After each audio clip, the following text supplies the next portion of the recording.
नमस्कार प्रेक्षकांनो, लग्नानंतर होईलच प्रेम मालिकेच्या पुढील भागाच्या प्रोमोमध्ये खूप मोठा ट्विस्ट येणार आहे. नंदिनीच्या आनंद निवासला 10 वर्ष कंप्लीट झाल्यामुळे ती केकचं सेलिब्रेशन सगळ्यांसोबत करत असते आणि जीवाची वाट आतुरतेने पाहते.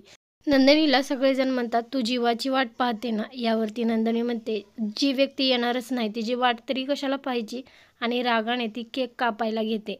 तेवढ्यात जीवा तिथे येतो आणि म्हणतो, ती म्हणजे हे घर आणि हे घर म्हणजे ते.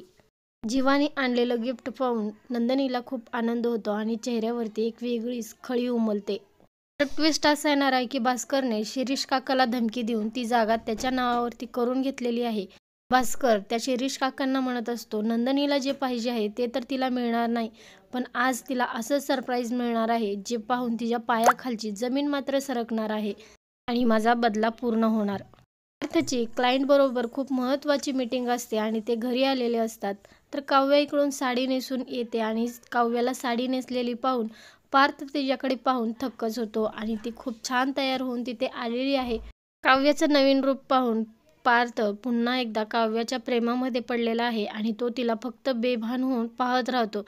काव्या पार्थसाठी एफर्ट्स घेते हे पाहून पार्थला खूप आनंद होतो. तुम्हाला पार्थ आणि काव्याची जोडी आवडते? कमेंटमध्ये नक्की सांगा. व्हिडिओ पाहिल्याबद्दल धन्यवाद.